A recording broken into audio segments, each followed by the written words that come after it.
அள்ளிக் கொடுப்பதில் வல்லமை பெற்றவன் அப்பன் பழனியப்பன். தினம் அச்சம் தவிர்ப்பவன் ஆறுதல் சொல்பவன் அப்பன் பழனியப்பன். கள்ளம் கபடம் இல்லாதவர் தம்மிடம் காவலில் நின்றிருப்பான்.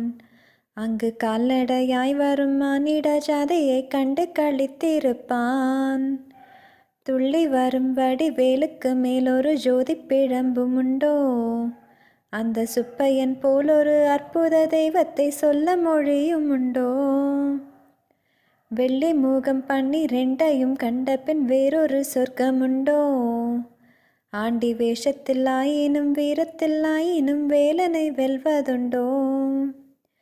சித்தர் வணங்கிய சேவர் கொடியோனை சேர்த்து வணங்கிடுவோம். அந்த சிக்கலில் ஆயினும் செந்திலில் ஆயினும் சென்று கனிந்து நிற்போம். பக்தருக்கென்று திறந்திருக்கும் தென் பழனியை கண்டு கொள்வோம். அங்கு பாலாபிஷேகமும் தேனாபிஷேகமும் செய்து பணிந்திடுவோம். செட்டி முருகன் என்னும் பெயர் பெற்றவன் தண்டாயுதம் அல்லவோ? அந்த சித்திரவள்ளியும் ஜாடையில் மற்றொரு செட்டி மகள் அல்லவோ? கொட்டி கொடுப்பவன் கோவிலை பார்த்திட கோஷமிட்டோடிடுவோம்.